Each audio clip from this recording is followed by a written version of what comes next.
বিসমিল্লাহির রহমানির রহিম।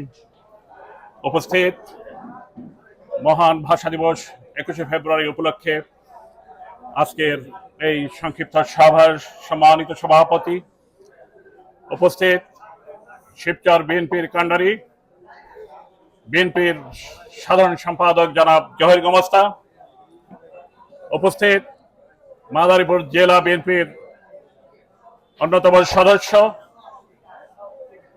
জনাবা নাদিরা চৌধুরী, উপস্থিত জিয়া পরিষদ জেলা কমিটির সহসভাপতি জনাব বুরহান খান, উপস্থিত জিয়া পরিষদ জেলা কমিটির সহসভাপতি জনাব সুজন ব্যাপারী সহ শিবচর বিএনপির সকল স্তরের নেতৃবৃন্দ এবং আমার প্রাণপ্রিয় ভাই ও বোনেরা, বিশেষ করে মিডিয়া ব্যক্তিত্ব, মিডিয়া ভাই ও বোনেরা, আসসালামু আলাইকুম রহমতুল্লাহ। আজকে 21শে ফেব্রুয়ারি, আপনারা ইতিহাসটা সবাই জানেন। 1952 সালের এই দিনে কি হয়েছিল। এদেশের একজন গর্বিত সন্তান হিসাবে, বাংলাদেশের মাটি ও মানুষের একজন এই দেশের সন্তান হিসাবে আমরা গর্বিত যে আমরা মায়ের ভাষা আমাদেরকে রক্ত দিয়ে কিনতে হয়েছে। তারই ধারাবাহিকতায় 1971 সালের আমাদের যে স্বাধীনতা, সেই স্বাধীনতা আমরা রক্ত দিয়ে অর্জন করেছি। এখানেই শেষ নয়। একটা জাতি স্বাধীন হলে সামাজিকভাবে, অর্থনৈতিকভাবে এবং বাক স্বাধীনতায় যেমন স্বাধীন হয়, কিন্তু অত্যন্ত দুঃখের বিষয় একটি ফ্যাসিস্ট সরকার, একটি ফ্যাসিস্ট গোষ্ঠী আমাদের সেই স্বাধীনতাকে আবার নতুন করে হরণ করে। 2024 সালে আমরা ছাত্র জনতা আন্দোলনের মাধ্যমে আবার সেই রক্তের বিনিময়ে আপনার সেই বাক স্বাধীনতাকে আবার আমাদেরকে অর্জন করতে হয়েছে। তাই রক্তের সাথেই আমাদের সম্পর্ক, এভাবেই আমাদের জীবনকে হয়তো আগামীতেও চলতে হতে পারে। তাই আমাদেরকে সকল পরিস্থিতিকে, আমাদের সকল অবস্থা মোকাবেলা করার জন্য প্রস্তুত থাকতে হবে। আশা করছি আগামী দিনের আমাদের যে পথ চলা, সেই পথ চলা অত্যন্ত সহজ, সরল, সুন্দর হবে। কারণ আমরা 24শে রক্তদানের মাধ্যমে ফ্যাসিস্ট গোষ্ঠীকে যে মেসেজ আমরা দিতে পেরেছি, তাতে ফ্যাসিস্ট গোষ্ঠী সতর্ক হবে। এই ধরনের আর কোনো প্রতিবন্ধকতা এই বাংলাদেশি জাতির সামনে কেউ উপস্থাপন করবে বলে আমরা আশা করি না, মনে করি না। তাই আগামী দিনের পথ চলা আমাদের অত্যন্ত সহজ, সরল, সুন্দর হোক, এই আশা ব্যক্ত করছি।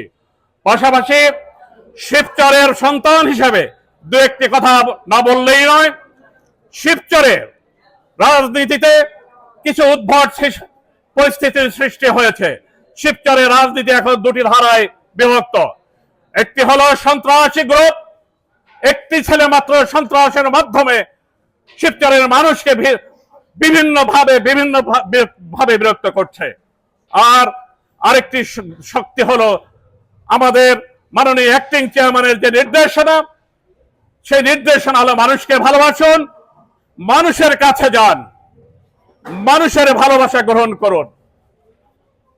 সেই ভালোবাসার শক্তি, সেই মেধার শক্তি। সন্ত্রাসের দিন শেষ, আগামী দিন মেধার দিন। মেধার মাধ্যমে, মানুষকে ভালোবাসার মাধ্যমে আমাদেরকে এগিয়ে যেতে হবে। আগামী দিনের যে নির্বাচন সামনে, আমরা বাংলাদেশের মানুষ অত্যন্ত আগ্রহের সাথে অপেক্ষা করছে যে তাদের নেতাকে তাদের নির্বাচনের মাধ্যমে নির্বাচন করবে। আমরা সেই দিনটির অপেক্ষায় আছি। আশা করছি অতি অল্প সময়ে আমাদের বাংলাদেশের মানুষের হৃদয়ে রাজা আমাদের মাননীয় অ্যাক্টিং চেয়ারম্যান তারেক রহমান বীরের ভেসে দেশে আসবেন এবং এদেশের মানুষ তাকে গ্রহণ করবেন ইনশাআল্লাহ, তাদের হৃদয়ের ভালোবাসা দিয়ে। ধন্যবাদ সকলকে। আসসালামু আলাইকুম। আয়োজিত অনুষ্ঠানে আজকে যারা উপস্থিত সবাইকে আমার শুভেচ্ছা, সালাম এবং অভিনন্দন।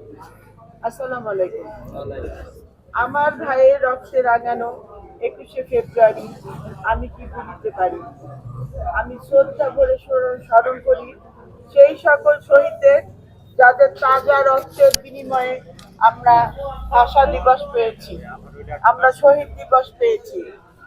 এই শহীদ দিবস এখন বাংলাদেশ না, শুধু আন্তর্জাতিক পর্যায়েও এটা পরিচিত হয়ে এসেছে, এটা স্বীকৃত আন্তর্জাতিক পর্যায়ে। আজকে শহীদ দিবস, ভাষা দিবস 21শে ফেব্রুয়ারি আন্তর্জাতিক ভাষা হিসাবে স্বীকৃতি পেয়েছে। 21শে ফেব্রুয়ারি শুধু আমাদের 21শে ফেব্রুয়ারিতে শেষ না, এটা আমাদের উদ্দীপনা, আমাদের চেতনা, আমাদের আস্থা, আমাদের বিশ্বাস। এই আস্থা, বিশ্বাস, চেতনা নিয়ে আমরা এগিয়ে যাই এবং তার পরিপ্রেক্ষিতেই 1971 সালে স্বাধীনতা এসেছে। এরপর আমরা দেখেছি গত 24শে আপনার 5ই আগস্টে আমরা দেখেছি দ্বিতীয় স্বাধীনতা। আমরা স্বাধীনতা লাভ করেছি, কিন্তু এই স্বাধীনতা আমাদের অবশ্যই রক্ষা করতে হবে। আমার প্রেসিডেন্ট শহীদ জিয়াউর রহমান বলেছেন বাংলাদেশ একটি সমৃদ্ধশালী দেশ।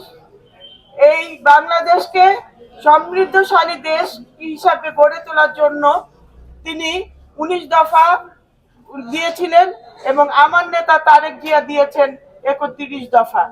আমরা সেই দফা অনুযায়ী চলবো।